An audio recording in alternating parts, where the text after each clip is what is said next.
Um, the vast majority of the folks that attend this are existing customers, and like as you guys know, our customer base trusts Map My Customers for kind of three overarching goals. One, their go-to-market strategy, which is 100% focused on customer engagement in a face-to-face manner. How do you build, nurture, establish relationships face to face and make that easy for your reps to do? Number two, data. I probably shouldn't say across the board, but the vast majority of our customers are at least on that data understanding journey of of of understanding the value of data and how that can lead to revenue today and tomorrow. And then lastly, connecting all of your technology stack so that everybody is on the same page. So go-to-market strategy, data, and technology stack.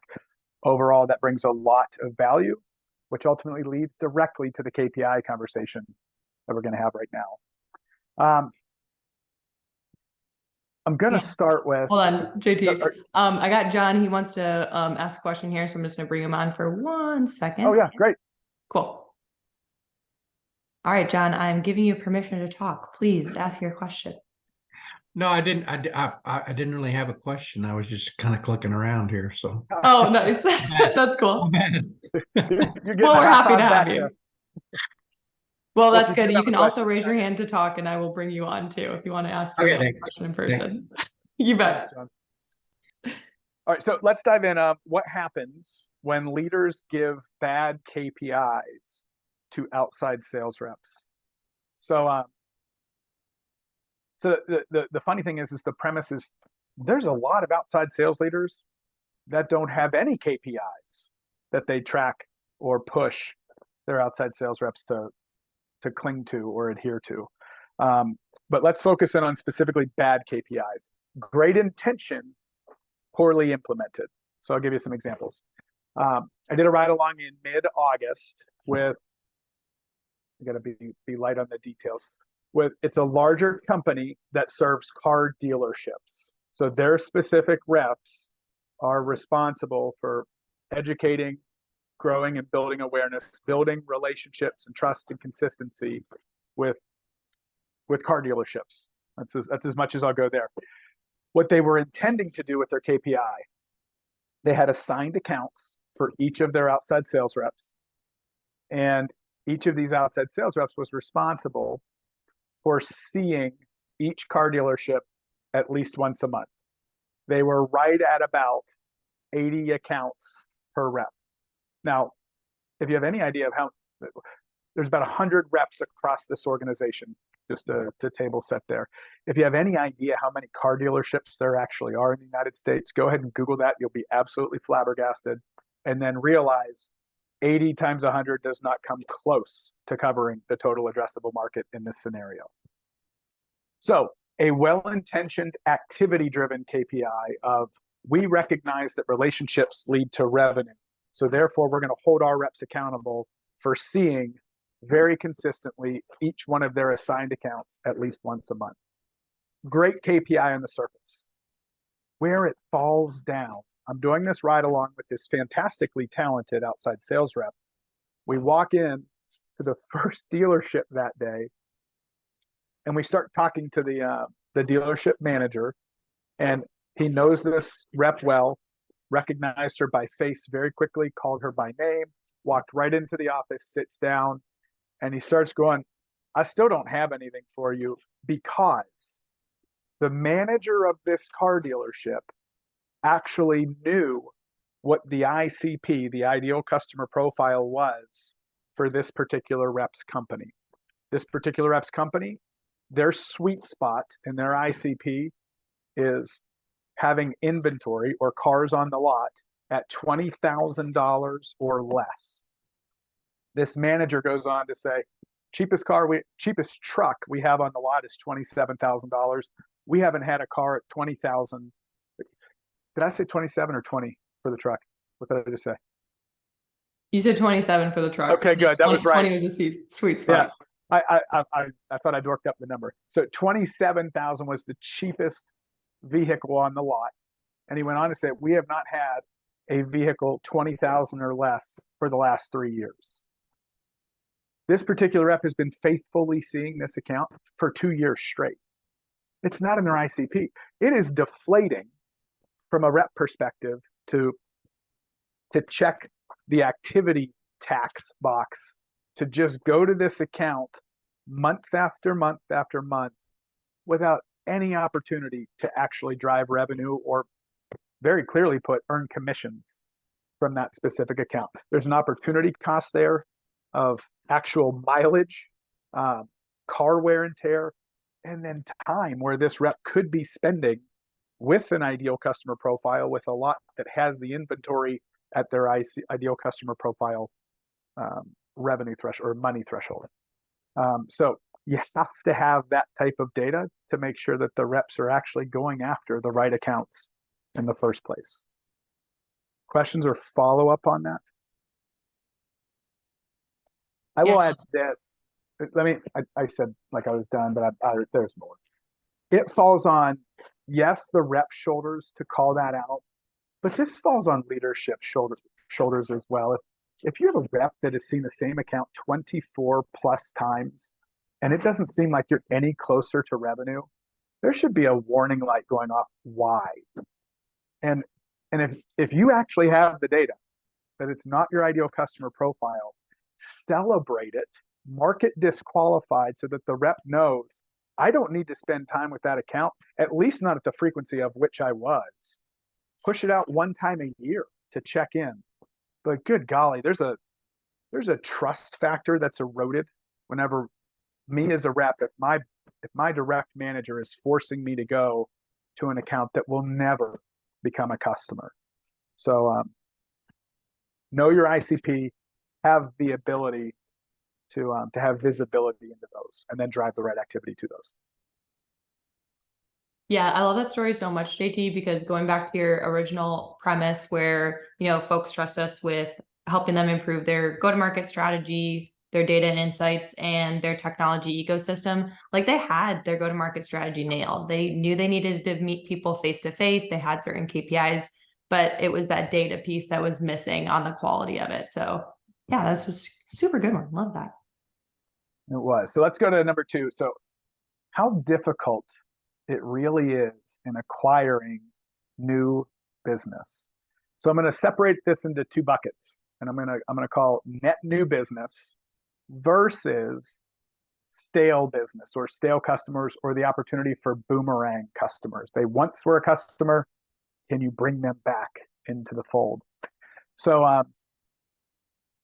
I've had 3 ride-alongs in the last few months, and they're all almost identical. And I kind of liken this to searching for needles in haystacks. And I'm going to give an example of a really large plastics manufacturer that I rode around with. And their go-to-market strategy is you should have an anchor appointment in the morning and an anchor appointment in the afternoon, and then you drive around to fill in the gaps. And so if I switch the analogy of searching for needles in haystacks, you're driving through the haystack hoping to find a needle. And so the exact example is when he visits the first customer in the morning, he's hopeful that it ends up being in or near an industrial park.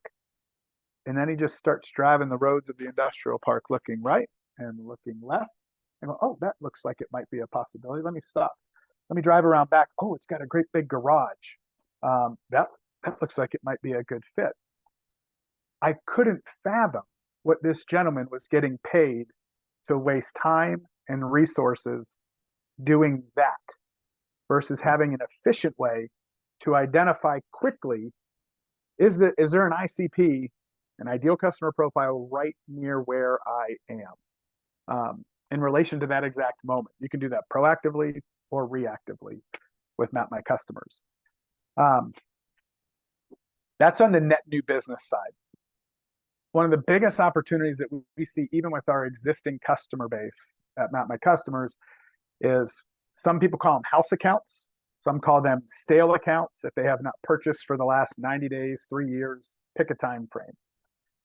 But what we see time and time again, and I'm going to speak about a really large contact manufacturer right now, did a ride along. This was about 6 months ago. did a ride along with this lady. She had a 3-state territory targeting eye doctors and ophthalmologists. There's a ton of those in the US. She had her assigned accounts as an outside sales rep. There was an inside sales rep who had their own assigned accounts. And then they had hundreds of house accounts that were once customers and somehow just fell off through the cracks. Those house accounts are assigned to nobody in HubSpot. The outside sales rep has horse blinders on to the 180 accounts that she's responsible for. And so what we did is we loaded all of her assigned accounts to map my customers.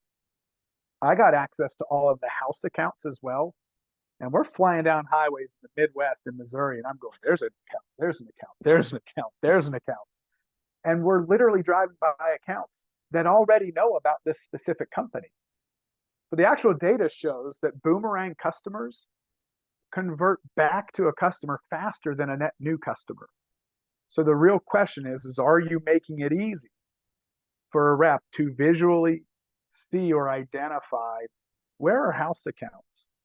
Are you showing at-risk accounts before they even get to an unassigned or a house account status? Maybe something that hasn't purchased in the last 90 days or whatever time frame might be applicable to you.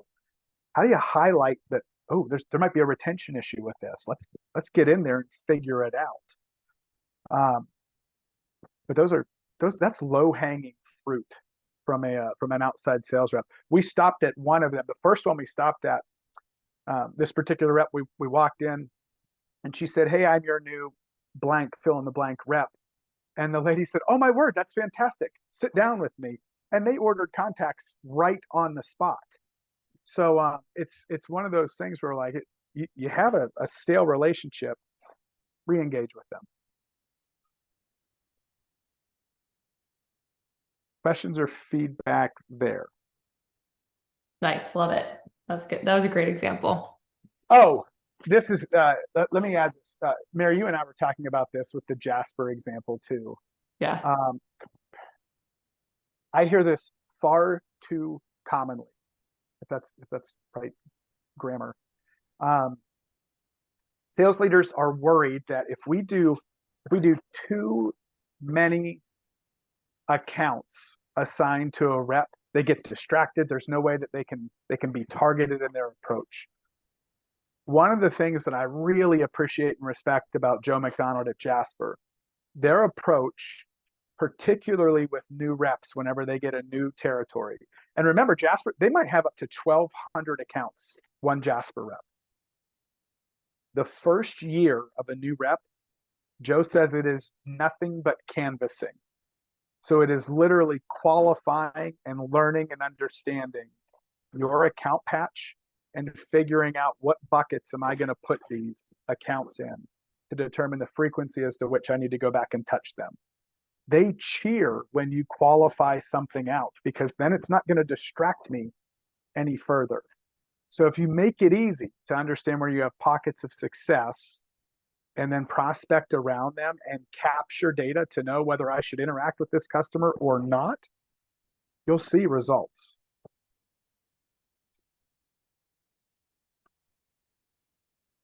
Yeah, I love that.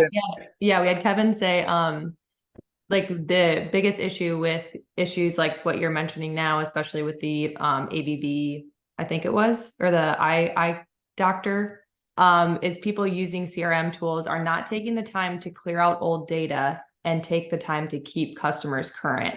So that goes, I think, into your next point. Perfect segue. Yeah, which is outside sales reps are not using the systems in place. So it's not just because they're being stubborn. It's not. Look, I've seen this in my career a whole bunch where somebody in marketing says, this is a field we should track. It becomes required. And then 3 years later, nobody within the organization remembers, why were we tracking? What are we doing with that? And what does it mean? Everybody's filling in junk information just to get by, to be able to hit save to move to the next thing within that CRM. And it's stale, crappy data. That's one example. Kevin, you're hitting the nail on the head. But the big thing is that if you don't have a clearly defined value from the rep's perspective as to why you're collecting or requiring a piece of data, you're not going to have their buy-in. Secondly, if it's not unbelievably easy to log, they're not going to do it either. So I always say, and I mean this affectionately, outside sales reps are fickle people. It's got to be valuable to them, and it has to be easy to do. If it is absent either of those, they don't do it. So if you're Map My Customer's customer on this call, I think Fields and Forms could be really valuable for you. This is just released today or yesterday. Look at what you're requiring in an activity logging session. Or is it easy? Is it in the right order? Go through that methodically, because seconds matter, right? If I can do something in 4 seconds versus 12 seconds, that's way better. So keep that in mind. Mobile first is where Map My Customers thrives. So on that last point, go through it from the rep's perspective, which ultimately leads to my final point of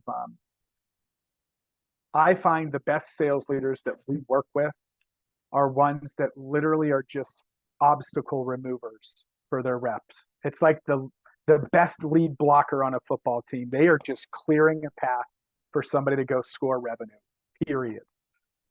If it does not provide value to the rep, if it's giving nervous ticks to the rep, like, get rid of it and make it easier for them to go and find revenue. I'll come up for the air there. Kevin, did Kevin have another question? No, he has some really great comments though. It goes back to what he says are the real KPIs, and that means keeping people informed, involved, interested, and inspired. I love that. Go with your bad self, Kevin. That's good. That was awesome. That's awesome. I'm writing that down. I'm not.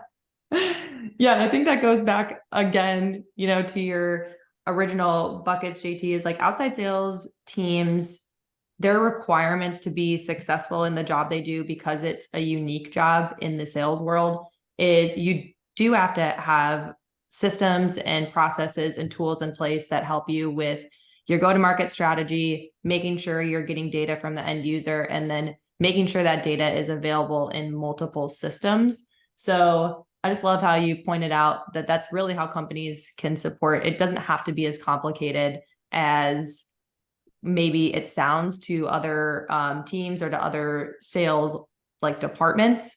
It can be as simple as just finding a tool that makes it easier to log data and get that data into other systems. No, exactly right. Ease of use drives adoption. Adoption delivers the data. So keep that in mind. A couple thoughts I had just listening to what JT was saying is, just having well-defined, processes and knowing what you want your team doing is really helpful to start. Obviously, you talked a lot about knowing the ideal customer profile. I think that's key. And then, that's something in terms of, CRM like Map My Customers, we can then help target and identify that in the easiest way for your field team. And then additionally, on top of that, knowing what it takes to get someone from a prospect to a buying customer, and then retaining that business too. What level of touches does that take? Do you need to get out, have a lunch with them? Do you need meetings, leave behind samples, all those sorts of things? And then how can you actually track some of those activities to see, is this process working? And then holding your team accountable to that process as well. So once you have that in place, then it's a matter of like setting up the system to run, but doing the critical thinking around, okay, who do we need to be targeting and what do we need to do to get them, buying with us, really goes a long way.